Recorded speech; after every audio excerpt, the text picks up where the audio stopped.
Ladies and gentlemen, good afternoon and good evening. My name is Pekka Viljakainen. I am the advisor to the board, to the chairman of the Skolkovo Foundation, and also known as a bulldozer. I have been 11 years here in Russia, giving advices from the business standpoint. And one of the extremely important parts in my life and in my working history in the past 40 years already has been the human factor, people development, mentorship, how to develop technology stars. And that's why I'm extremely excited to be moderating this discussion regarding future skills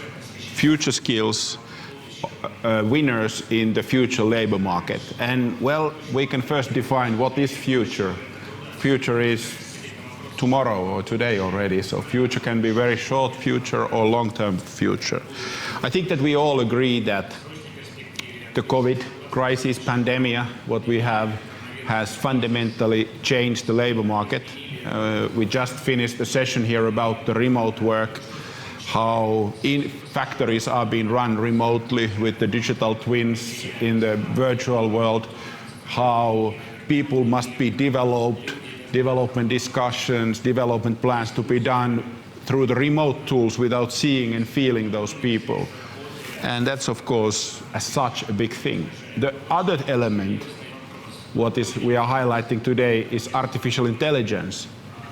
Just a week ago, I was listening kind of few years old ebook from Dan Brown, where he was having a pomocnik, aide, helper, secretary, who was doing everything based on artificial intelligence. So it was a computer, it was a supercomputer helping the person and was doing all the decisions, what we think is back office in our current world. And that's of course interesting, because if we see the future where really the artificial intelligence is cutting, let's say 20%, 30% of the jobs away, which are not anymore available, it's a heaven, of course, in that respect, that people can focus on the work which is their core talent. But of course it's a hell that millions of people will lose their jobs. So, but I think that eventually development is good. That's my view, and it's very interesting to know now from our respected members of this discussion. We have, first of all, my style is always use, even with the head of state, their first names. So I'm Pekka Pekuska, and I will use just the first names just to have a relaxed atmosphere. Here in the studio in Skolkovo we have Yekaterina Katya, you're warmly welcome, Dobro Bajalo. And then we have online 4 gentlemen showing a little bit international aspect here. So we have from Tokyo, Yuya, if I can pronounce correctly. Yeah. Sorry? Yeah, I'm Yuya. Thank you. Okay, good. We have Phil. Hi, Phil. Anshul. By the way, Anshul, where you are based? Singapore. Okay, good. And then we have an Alexei from showing the labor market and knowing the insights of the Russian labor market. Okay, now I would like to start a quick round. I hope that we would keep this as dynamic as possible, so kind of short answers, and then we can make additional questions and additional comments. But in Finland, where I'm coming from, ladies always first, so I will start with Katya. I think you understand very well this whole picture, but I think to keep it very simple, what are the skills which are now more important than it was 3 years ago? And what skills are less important? I mean, because of course, all this remote work, artificial intelligence, everything, it's not only a technology issue, it's a challenge for the human beings. So who are up to date and who are outdated? Based on your understanding and your experience, madam, please. Да, добрый день всем. Я буду говорить по-русски. Good afternoon, everyone. I will be speaking Russian. Thank you very much for your question. Well, I believe that now technologies are developing so fast that we can't say that skills related to technologies are up to date. It's not relevant, it's not modernistic, because today it's up to date, but tomorrow it will be out of date. That is why I would like to say a very simple thing mentioned by everyone else. The most important thing is soft skills, how to adapt, how to learn, how to change yourself. I'm not talking about teamwork, because teamwork is a very well-known fact, but fast and prompt reaction to ever-changing world and ability to learn is the most important thing right now. Can I jump to, thank you, Katya. We will come back to this. Let's jump to Tokyo. Juya, when I was a kid in wild Finland in the 80s, I thought that Japan was already only robots and computers running the whole Japan. Afterwards, I have realized that it was not in the 80s, even though you had very advanced technologies there. How this skill element is visible on the Japanese labor market? I mean, what kind of, is there a change what has happened now because of the COVID remote work? And when you see going forward, we will talk technology separately, but I'm just curious to have a little bit international perspective on this. Yeah, of course, Japan already introduced many robotics technologies, but the current development of machine learning makes it more challenging for society. And so the current discussion on the labor market, so I will share some slides. And so as you know, the current discourse started by this similar work by the Cambridge researchers, and they also show the what types of capability are not missed. And there are three types, like the perception, manipulation, and as Ekaterina said, the social intelligence, and finally the creative intelligence. So now the more challenging topic is for labor is originality and fine arts. So originality means this is science itself. So the role of university is increasing. So the challenging for industry it might be how to connect the tight relationships with industry, the universities and arts. It's my opinion anyway. So. How about in Japanese culture? Because we know that Japan as a society is aging, and many people are talking, not only my parents in Finland, but in Russia or anywhere in the world, are thinking that kind of not even the oldest part of the generation, but people on the 50s, where I'm entering next year, is start to be outdated, that they don't work on this kind of remote environments or this kind of a new future. Is it visible in Japanese culture? I mean, in Japanese society? Yeah, because Japanese society is becoming a more aging society. So now we are suffering from the shortage of labor. So the job itself for elderly people does not lose because we are suffering from the shortage, not the richness of the labor.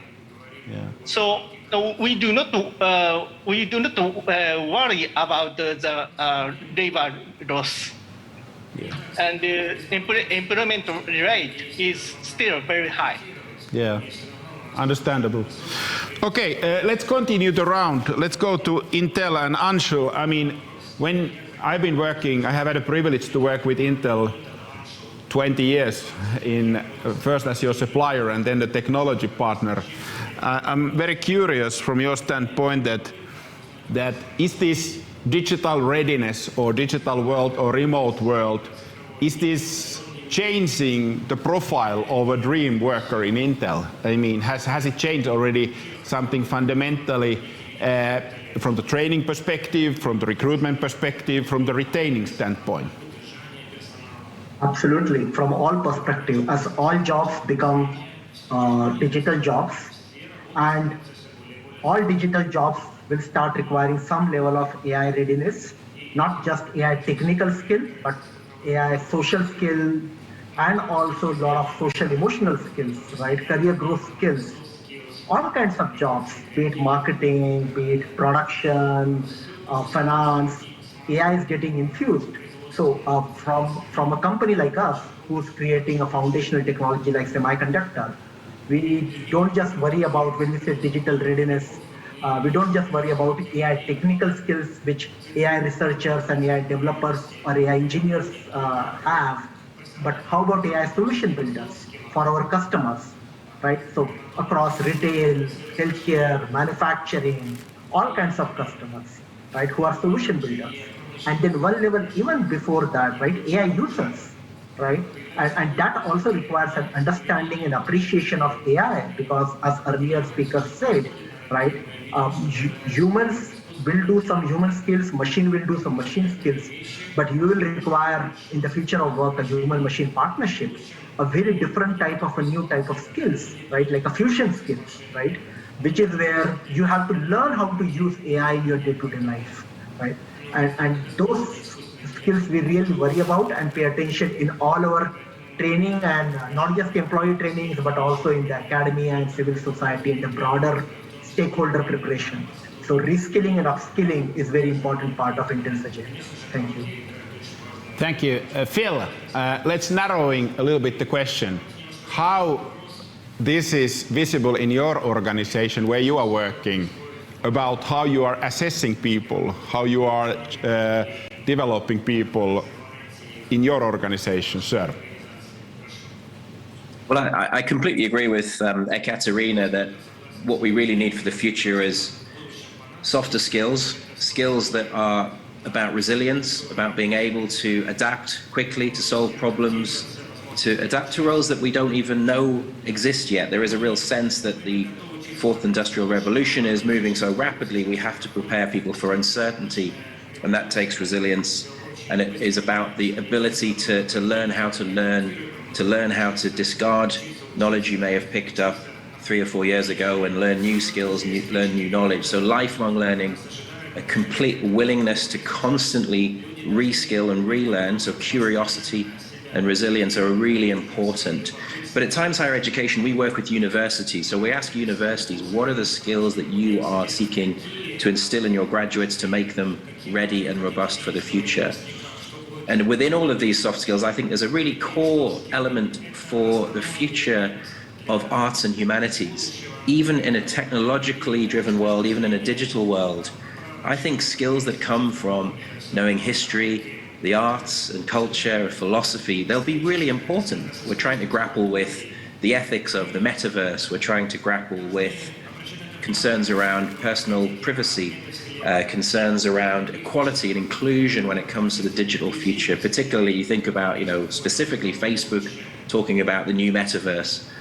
They're looking for ethicists, they're looking for philosophers, they're looking for people who specialize in equalities. So they want the arts and the humanities and the social sciences in there as well. So I think the combination of skills, mixing technological know-how and technical skills with these softer human skills will be massive. So interdisciplinarity is something I think will be very important in the future. A more cross-disciplinary approach, the softer skills that Ekaterina and Anshul have already talked about, and of course Yuya too. So that's what I think is really crucial. Universities have that role to play in creating that ability, that adaptability, that cross-cutting interdisciplinarity. Thank you, Phil. I before talking with Alexei, I need to ask from Katja additional question, what Phil was just saying. How do you see the university world, not only your university, but in general? Are the universities, the teachers, rectors, the top bosses, so to say, are they up to date about this? Of course, they have also changed because of the lockdowns, because of the education, but is this the way how people and the teachers are being analyzed and how they behave, has that changed enough? And if not, what should be changed more in Russia, in the universities? Well, I think that right now university leaders do not completely realize the problematic that we are facing. I think that in the next 10, 20 years, universities will change drastically.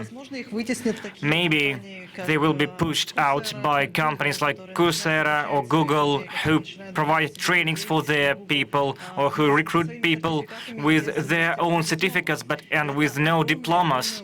It's a very big threat to universities, and I think that in Russia right now rectors of universities do not pay much attention to this threat. However, there is some Russian specifics.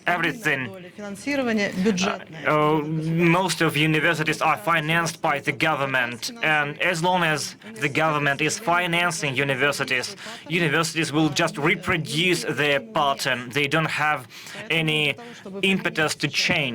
In order to change their mindsets, we need to change something in the government management.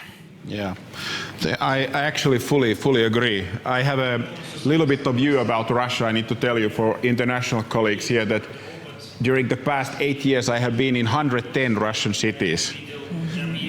And I have met university leaders in 110 cities. And I have also seen very angry people saying that even Skolkovo or startups or this is kind of an enemy of university education, because the role of the university is to make diplomas, and I am kind of an enemy of higher education. I said it's kind of exciting view to the world. But perhaps, Katya, you have heard similar kind of stories sometimes. Yes, I had such situations as well. As a side comment, 11 years in Russia, totally peaceful life for me, absolutely no trouble, except one angry professor, 82 years old, who attacked on me on this topic physically. Very short man, very brave guy, I can tell you. Okay, now let's talk, Alexei, a few words about the labor market. Superjob is a company which is helping companies to find these talents.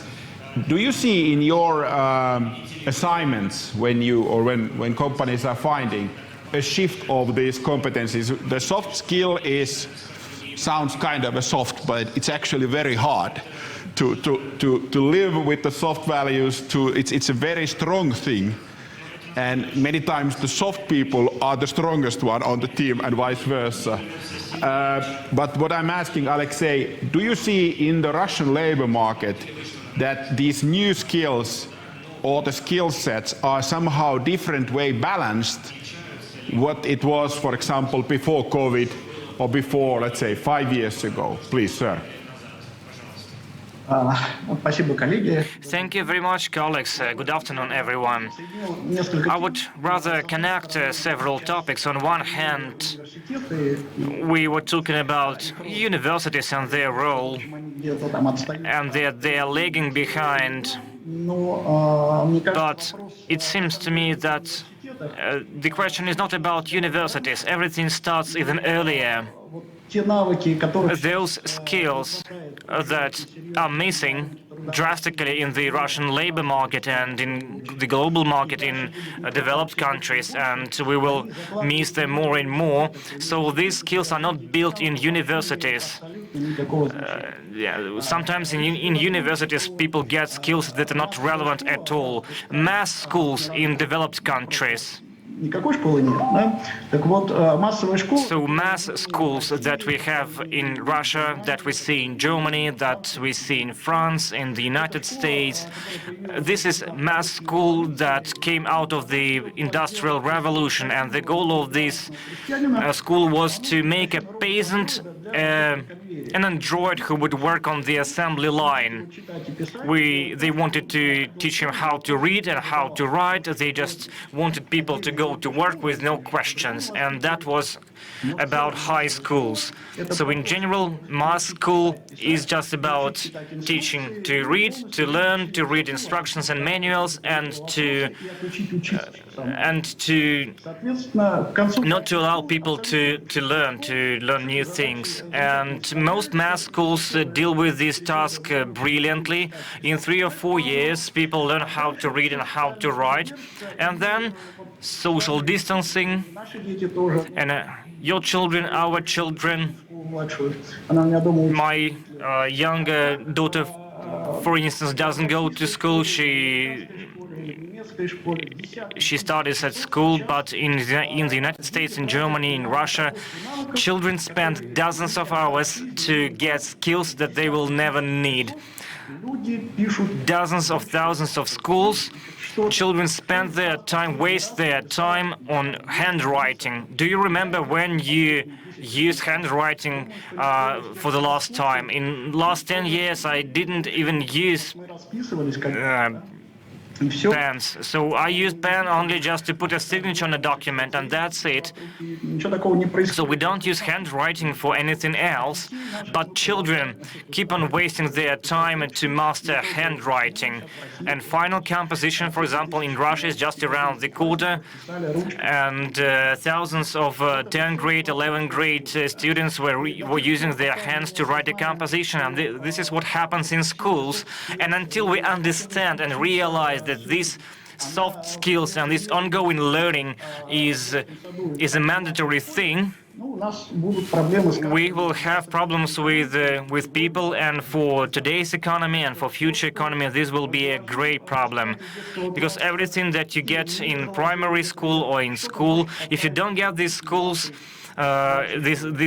earlier, this can be changed by teachers. If you don't get these skills, if you don't know how to learn, if you don't know how to find answers to your questions, or you are reluctant to find answers for your questions, because most children are looking forward to get answers to their questions. And if children want to ask their question, a teacher says, "I don't want you to ask this question, just answer what's written in the textbook.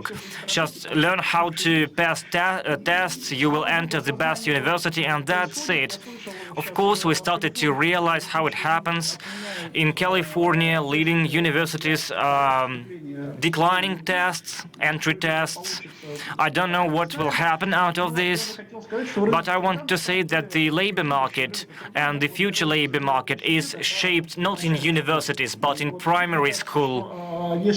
And I think that if in Russia or elsewhere wants to develop the future labor market, our top priority should be, our top focus should be made not in university, in Skolkovo and other beautiful buildings. The main focus must be made in primary school, because if you're a doctor of science, it's okay, but the most important thing happens much earlier. What I'd also like to say next about the labor market and the pandemic. The pandemic has shown that all forecasts and predictions regarding the labor market for the next 5 or 10 years, they make no sense at all. Nobody managed to guess what the pandemic will bring, and even in the beginning of the pandemic, nobody predicted correctly what it's going to bring. We can't basically foresee things for 6 months ahead. We've been talking a lot about artificial intelligence, but nobody knows what this is, really. There is an opinion, though, that the moment it appears, we people will become unnecessary for it. It will have tasks of its own that will have very little to do with ours. And basically, we as humans are going to, well, vanish the moment the real artificial intelligence appears. So I really hope we have a long way to go before that. I hope it never appears and we all live a long and happy life. Well, we've heard rumors about, well, robots taking our jobs away. That the pandemic, however, has shown there is huge demand for unskilled labor. There is a huge shortage of people who are ready to do unqualified, unskilled jobs. Moreover, these unskilled jobs suddenly began bringing very decent money. And a courier, indeed, makes as much as a beginner, as a junior programmer. And nobody would have believed that 2 years ago. And who would have thought that a McDonald's worker makes as much as a junior coder? And this is reality now in the US. This is what we see. And we have very little idea how it's going to work out in the near future. Yeah, thank you, sir. Thank you. Katya, you had a comment on this. Да, спасибо большое.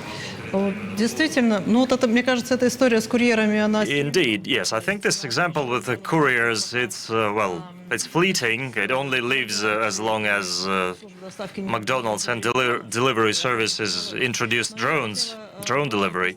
Про то, что Алексей сказал про школу. But I'd like to relate to what Формирование личности, формирование навыков. to what Alexei said about schools. I think the most important skills are laid down not in the university but in school.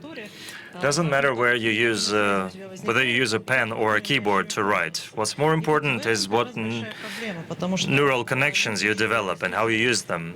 And this, I think, is important because kids tend to lose motivation in school. Procrastination is very big in them, and they lose the ability to learn, basically. They lose the ability to concentrate, and when a person loses the ability to concentrate, to make logical connections, and to stay motivated, to stay self-disciplined, and critical view of what one is doing, I think these are the most important things that they should teach at school. Separate session a week about talking about education only. I have a big dilemma by myself because I'm married with the Russian pianist, and Nastya and I have a debate how it is possible that she was in Soviet Union, was educated not to make any mistakes, play all the notes of the piano without no mistakes, from the memory, everything perfectly. Then I was grown almost like in the field or in the forest, and our son Danchik, who is 14, doesn't do any schoolwork in the evenings, search everything from the search engines, and is performing super well in the school. So good results, but from the mother's standpoint, it's totally terrible way of learning. Now the question is, what is the right way of learning? That I don't know, but the world is clearly changing. Can I make a question to Tokyo? Have the Japanese educational system changed because of this digital boom? I mean, is there some kind of a big change on the teacher's mindset or curriculum or whatever? Because it would be quite interesting to hear. Yeah, so there are different types of programs in the level of education. And after the primary education, the program is the scarcity of teachers having the skill of coding and soft skills. And thus, such education, especially in the programming, not given by mandatory education, but there are many educational services, and parents and children utilize those services, not the mandatory education. And in the university, Tokyo Tech introduced the motivational teaching classes for fresh students to increase their motivation in the learning. And and in the universities, in the Japanese system, there are two types of universities: research university and education universities. And in research universities, we have not adapted to learn existing knowledge because it is not the role of research universities. So our primary focus of education has been to create the issues, create the questions, and create the solutions. And in addition to those creative skills and capabilities, now our new and challenging topic is how to create the business. So we are now strengthening the research for entrepreneurship. That is the current situation. Yeah. Thank you. I think that you are talking about this very similar problems what many countries are actually facing, and the universities. For me, as I started my company when I was 13 years old as a kid, 36 years ago, and for me, I never even thought about that entrepreneurship would be somehow an enemy of the science or higher education. Never. It's kind of, but that's another story. I would like to now move a little bit the discussion to this using technology on the people development. And we have mentioned artificial intelligence already, and I know that this is not the session about artificial intelligence, but we all have our own views. Dan Brown, as a writer, has his view. Pekka Viljakainen has her own view. I mean, what do you think? And I would actually argue, Alexei, for your comment. You said that we don't know what is happening on the artificial intelligence. I think that we know. Honestly speaking, this is sorry to say, but the matter of fact is that the thing what has happened in 24 months, how do I drive car? That I press the button and it drives by itself now when I'm going to my dacha with the Tesla. It's totally mind-blowing idea. Or that I go to the bank and the bank tells me that, Mr. Viljakainen, you are out of money now, you should take this debt now, this loan now, it's automated. Or that the back office of my company is handling automatically decision based on me. So my question is now a general, not only for Alexei, in general. How do you think that the way how people, how human beings are treating, and for example, universities, you said that university might be challenged by the artificial intelligence and the big giants, global giants on it. But what is the impact for the people development, to the personnel of it? Not only that some systematic works might be cut off, but what is the impact for us on it? Can we benefit out of it or not? Безусловно, мы получим какую-то выгоду из этого. Yeah, sure, we might benefit. We will benefit from it. If you have lemons, you always should make lemonade. That's what I think. Первый аспект — это то, как технологии искусственного интеллекта. There are two aspects to it. The first one is how artificial intelligence technologies could be implemented and built into the education process. And universities should learn to gather this data from students, analyze it, and make decisions based on it. Or there can be another way, to set goals and then figure out what data could be needed for that. But from the point of view what to teach students, I think artificial intelligence technologies, they are used and useful in all spheres, including humanitarian spheres, arts, and so on, where people say, where's history and what does it have to do with artificial intelligence?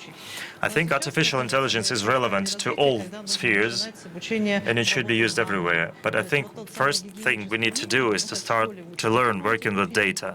It's a fundamental thing right now. Just like we start learning mathematics, language, and physics at school, we need to teach basics of working with data to people, so that people are not afraid of that and that they develop this skill. Use a provocation as a tool of communication. So Phil, I have a question to you about AI in your industry, in the higher education, so to say, because I was participating in one MIT laboratory a year ago, or more than a year ago, a test where artificial intelligence startup was showing how to make a business book, a book about how to manage business. And for that purpose, they selected 200 books from the web, most read books. They pressed a button, and 3 minutes, the artificial intelligence was writing the new book out of those 200 books. Well, it was not the quality of myself or Dostoevsky or some other writers, but still my question was that it was not bad. It was not bad because it was not only the knowledge of 200 books, but it was millions of comments of the readers of those books, which was combined there. Like in 2 minutes, a new book was established. So the question is, does it mean that all the leadership education, all the book writers, we are unemployed because we just kind of package the data, what is available, and knowledge, and that's it? What do you think, Phil? I think it comes back to this idea, doesn't it, that artificial intelligence genuinely does question what humanity really is. You know, we will get to a stage where machines can write good literature. We will get to a stage where machines can have independent thought. You know, it is going to happen at some stage. And it questions what it means to be human. And that's why I think the education system needs to hold on to the things that make us unique, and also the things that will help us to regulate a really potentially dangerous AI future. I think it was Stephen Hawking, the late great physicist, who said that AI could be one of the worst things to ever happen to humanity, or one of the very best things that ever happened to humanity. In the worst case scenario, we lose control.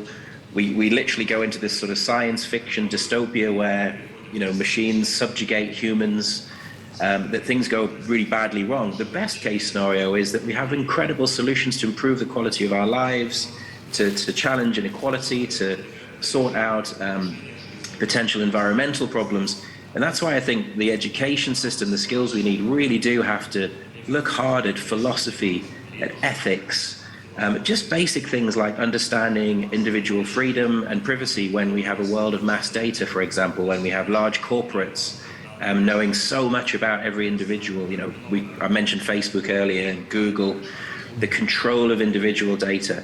So that role for a university-based education that makes us question and challenge and have curiosity and not accept things as they are, and to really explore deeply what is left of being a human. And then I think those roles will be vital in the future. You know, as the electric cars are developed, we do need ethicists and lawyers to work out, you know, really difficult decisions about what an automated car will do in an accident scenario. Does it have to make a choice between an accident that might kill a passenger or kill a pedestrian? You know, there's huge issues that go to the very heart of who we are as people. And that's why I think this multidisciplinary, cross-border, global education is going to be so important to make sure we protect ourselves from a really, really uncertain future. Thank you. Anshul, I have the same artificial intelligence questions for you. Of course, Intel is at the very heart of the building that processing power and all that stuff.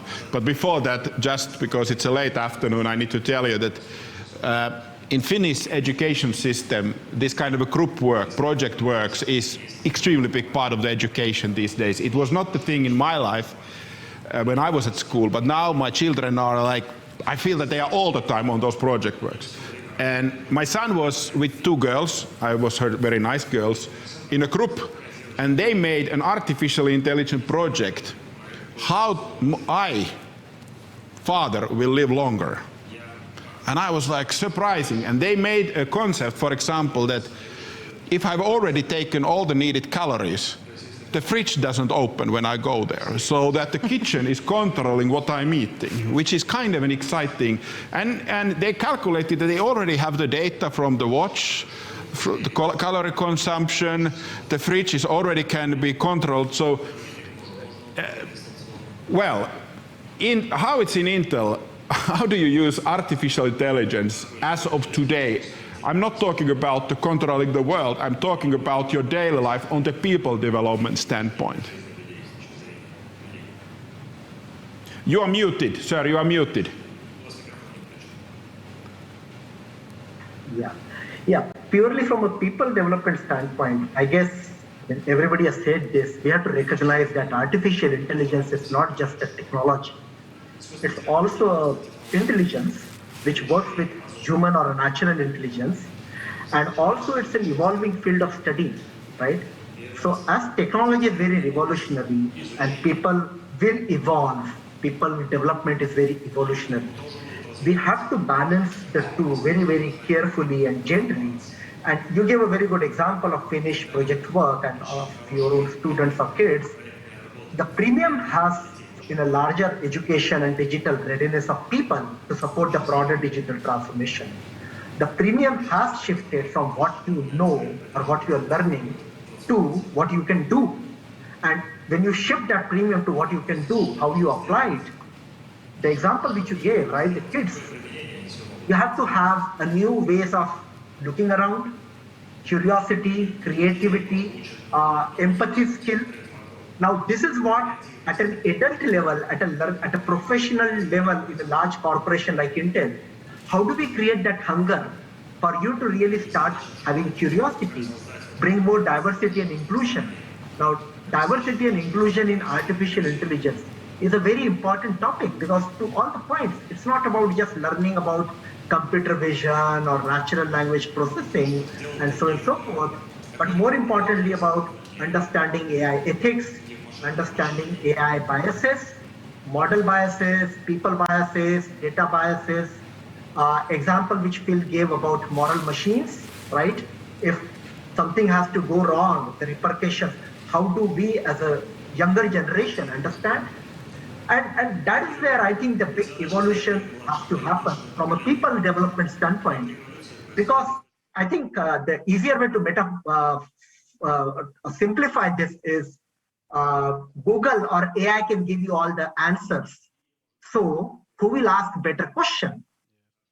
I think the ability to ask better question is very human, and that is something which we have to build and we have to foster that. And that is where the organization culture or a learning culture, right? And both work as well as learning are social experiences. They are not going to be fully automated at any point of time. Learning will remain social experience, work will remain social experience.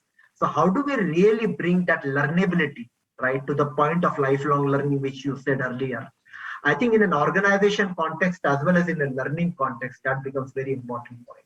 And that is what any organization which has to sustain, an organization like ours, where the competitive pressure to innovate is extremely high. If you don't double the power of computing in 2 years, as per Moore's law, you are out of industry. So the competition pressure is very high. So that is where we have to really foster that learnability in the human side, the employee side. And that has to come from a long tail. I mean, that is where the higher education comes in and plays a big role. And that's where the high school and the general broader schooling system comes in and plays a huge role. And that's where, I mean, the digital readiness is not just about technology. It's about digital skilling, plus a lot of trust related issues, ethics, responsibility, control, ownership, privacy, security, explainability, all that, right? So skill plus trust. But most importantly, ownership to do a responsible usage, deciding what to solve and what not to solve using AI. That is very human. And that is what I think we have to keep in mind. Thank you. I know that, Katja, you need to leave soon, but I have a special question to you, because this is the Nobel vision. And I know that there are a lot of hundreds of university teachers, faculty members around Russia watching this live and recording afterwards. Don't be a doomsday lady, but what do you think, what will happen in 5 years, 10 years in university education if we really want to change the Russian university system to the direction that it is generating people who are ready for this new world, so to say? What needs to happen? What jobs will disappear? What kind of shifts will happen? I know it's a long answer, a long kind of, you might have a long answer, but a kind of a short version. Well, yeah, indeed, I can't be a fortune teller, but I can give my hypothesis. I think universities will change very much, at least we will have to, towards tutorship, towards startup accelerator, towards teamwork, towards implementing new technologies, towards project works that helps people critically look at what they're doing, including things you have been talking about, like artificial intelligence right in the book. We're going to see lots and lots of fakes where it will be hard to understand who is the author of this or that text. And I think digital hygiene will develop in universities, which will be applicable to everything a university does, from teachers to PhDs. 10 лет мы уже не... I think in 10 years, we won't see universities the way they are now. The system is being disrupted. На ее месте появляется что-то It's undergoing transformation. Something new is appearing in its place. Thank you, Katja. I know that you have Thank you very much. session, but I continue with the gentleman still online here. Yeah. Can I ask Phil? I know that there is a heavy debate about whether all this change is leading to the unemployment or lack of talent. And I have said all the past 20 years that whole digitalization is actually driving to the lack of talent.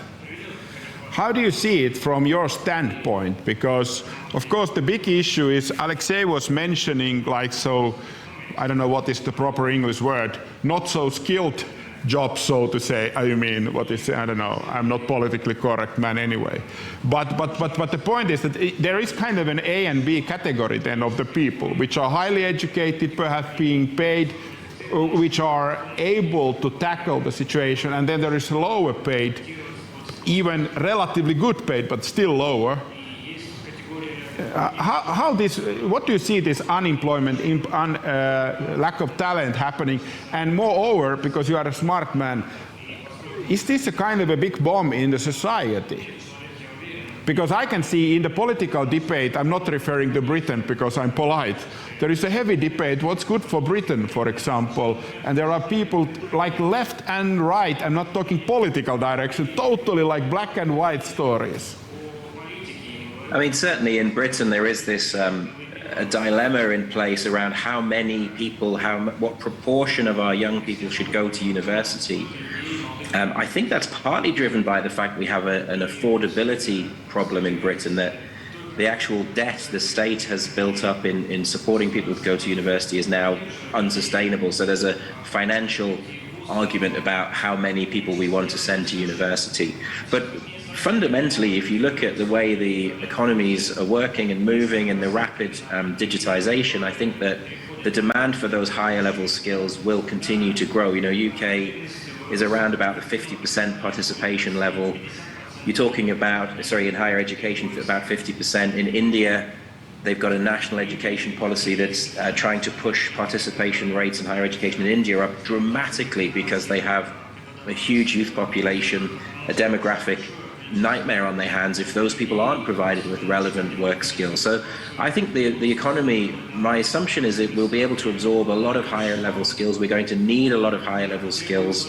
All of these things we've talked about that I think universities, or certainly higher level education, tackles, the ability to tackle problems, the ability to face research problems, to have that curiosity, that sort of thing. And the issue, I think, is always that jobs will change. Automation, robotics, AI will remove the need for a lot of jobs. A lot of careers will disappear. A lot of people potentially will be made redundant, but they'll be replaced. There'll be new needs, new skills. I think, you can see, even just in the most basic terms, cloud computing experts, data specialists, developers, there will be much need for those. Even really silly, trivial things, social media managers, who would have thought that would be a job in the past? Even things like, YouTube content creators, there's new and different things emerging. And I think the secret is going to be about that constant need for lifelong learning. There's a lot of pressure in universities to adapt to understanding. You don't just teach somebody for 3 to 4 years and let them go. You have to constantly replenish your skills, rethink the skills you have. And I know in places like Singapore, National University of Singapore, they've just implemented it in the last 2 or 3 years, a system where when you enroll, you're enrolled for 20 years. You can get your degree and you can graduate, but you're still able to access courses and use all the facilities of the universities for 20 years after you graduate. Universities, Britain has just about announced, it's not here yet, a universal access to a lifelong learning loan.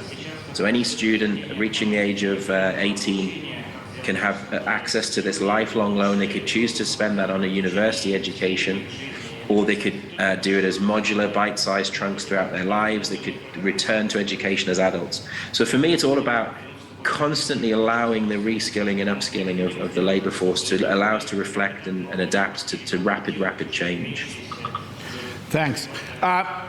Gentlemen, we are a little bit running out of time, but I have a special question for all of you. Because at the end of the day, we have to remember why we are here. We are talking about how these digital employees, how they survive in the future labor market. My question to you is twofold, and I make it for all of you three. If I would give you $1 million each, in which kind of a technology or company you would invest in it tomorrow? Or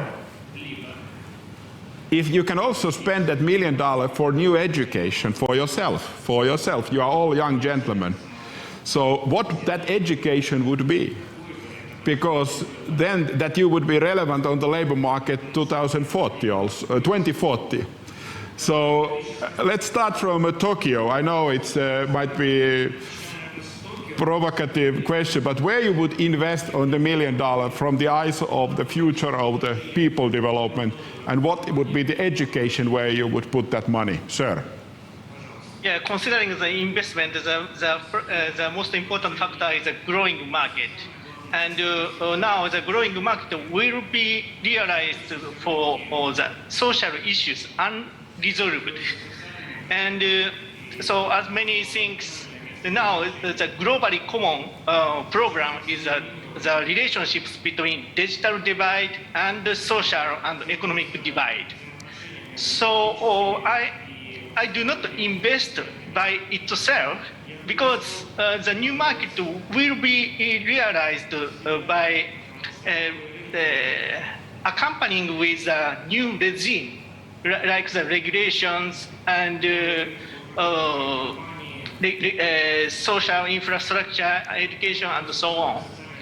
And remind that the recent rapid movement toward the carbon neutral and renewable energies, it is driven not only by technologies, but also the social instruments like the feed-in tariff and the task force on the disclosure system, financial disclosure system. So I will invest some social companies and also navigate and to work to collaborate with stakeholders, especially the policymakers, toward the new disclosure system to resolve the social divide. It is my strategy. Interesting, sir. Very interesting as such. How about Anshul?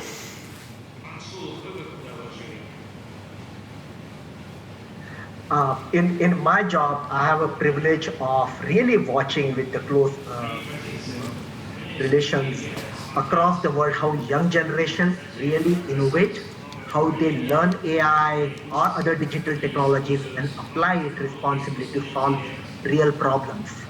And you get fascinated when you see somebody from Russia creating a project about green lungs of forest. How do we really identify all kinds of plants using AI to really increase forestation? Or you get a young girl in India who talks about mental wellness, or one young person in Indonesia who talks about COVID detection, and all this at the age of 16, 17, 18, right? So if I have a $1 million, I would really invest in the younger generation. We are otherwise, very unfairly, I would say, passing on the problem which we have created to the next generation. We have to now think about how can we really make sure that they have all the skill sets, mindsets, and tool sets available. So demystifying and democratizing this for the younger generation, anybody who's doing that true demystification, true democratization of this new technologies like artificial intelligence, that is where I would invest. And then I would really make sure that they create opportunities. It's not just giving them a skill set or a tool set or a mindset, but then we need to create opportunities for them to really make use of these tools in a meaningful way. So that is where my investment will be. Thank you. How about your education? The question of education, your own education. If you would start from the empty table now, what would be your own education standpoint? What you would take? It's a very interesting question and a very profound question, because I am the first principal engineer in Intel who's not an engineer, who by qualification did rural management from rural India, right? And then have lived across in multiple countries, US, Dubai, Malaysia, now Singapore. So to me, I mean, the only trait which has helped me, and that's why I'll probably go back to that trait, is the constant change, constant adaptability, constant resilience. So if I have to invest in education, I would probably want to see a very strong level of curriculum orientation to prepare people's mind on this adaptability, resilience, learnability, if you wish, the learnability skill. How can you constantly learn, unlearn, relearn? Yes. Because as we know, the days are gone whereby you have one school, one college, and then one job, and then retirement. The learn to work job is, the days are over. Now we are talking of learn, work, work, learn. Learn, work, learn. It's a constant cycle. So that is where I would invest.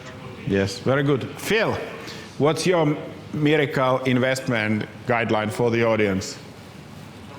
I'd be very tempted. We had the pleasure at Times Higher Education, we did an awards evening in London. We had Sarah Gilbert, who is the Oxford University scientist who developed the AstraZeneca vaccine, and she's warned about future pandemics coming. So part of me thinks maybe we should invest in biological sciences to make sure we're ready for the next awful existential challenge from a pandemic point of view. Of course, I think to Yora's point, I'd love to invest in sustainable futures, particularly around climate and energy. But I think from my perspective, working at Times Higher Education, I would say actually education technology, EdTech, is extraordinary at the moment. It's booming. You know, we've seen Coursera floating with a huge valuation. We've seen companies like ApplyBoard, which is matching students, providing student education opportunities for students globally, given huge multi-billion-dollar valuations. You've seen edX, of course, developed out of MIT and Harvard, merging with 2U, taking a more commercial edge. I think the future there, that they fill skills gaps, they provide lifelong learning, they accumulate and gather the best of educational programs from all over the world, from great universities. I think there's huge potential in EdTech, and that feels like where I would be putting my money. Everybody needs to learn. Every parent, every individual wants to invest in their children's education. So that's where I'd probably go. In terms of my own education, I wish I'd spent more time listening to the statisticians. I did a humanities degree, and I feel always that I missed out on.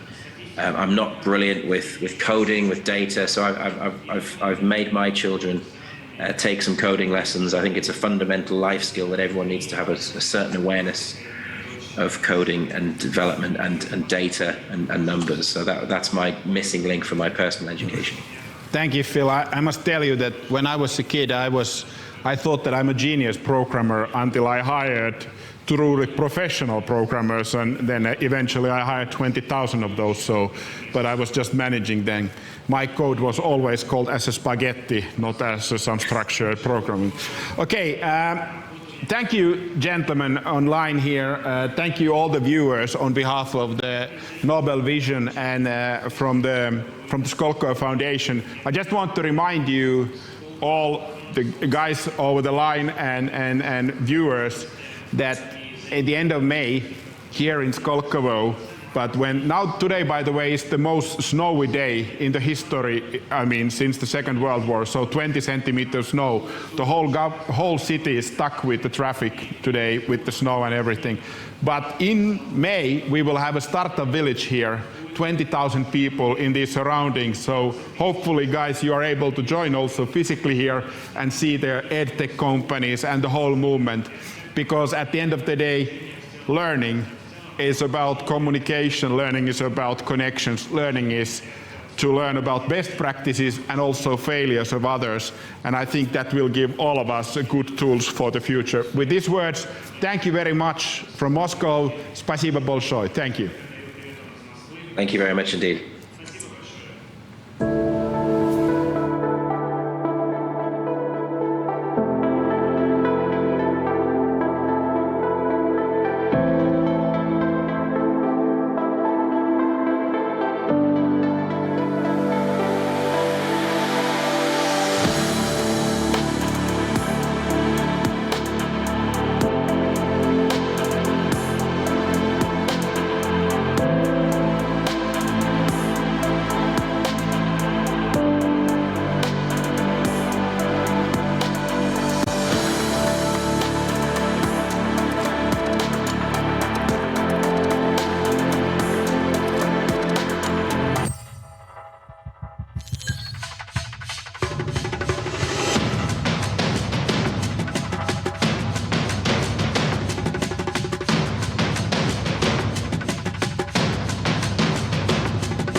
Транспортно-логистический холдинг «Российские железные дороги». Мы развиваем транспортную инфраструктуру страны, строим новые станции, вокзалы и создаем новые возможности для вашего бизнеса. Лучшие скоростные и высокоскоростные поезда сделают ваше путешествие комфортным и безопасным. Мы – локомотив экономики. Сотни миллионов тонн грузов ежегодно. Развитие науки и социальной сферы – это наш вклад в благосостояние страны и ваша уверенность в завтрашнем дне.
Я новая Hyundai Creta. Hyundai.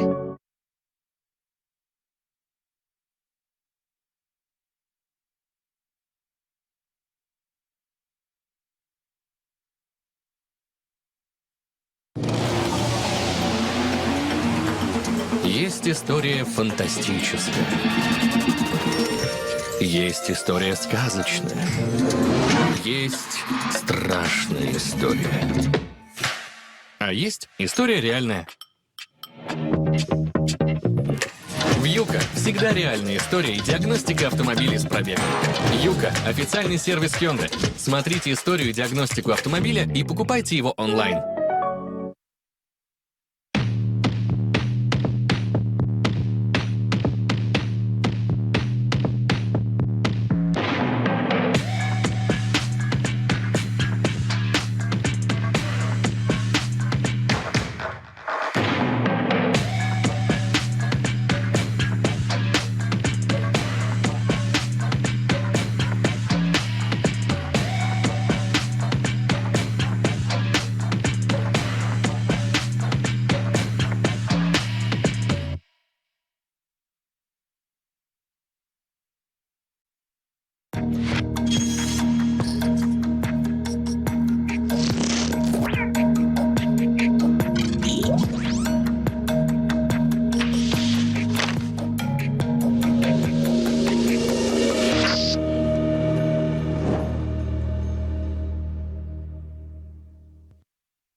If you want to stay ahead of the competition, you need the most advanced solutions to transform your comms performance.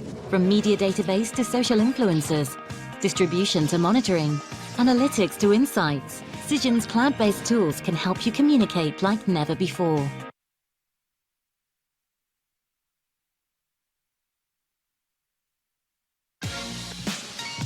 Звонки ВКонтакте для работы. Больше никаких ограничений по времени и платных функций. Звонки ВКонтакте — это разговоры без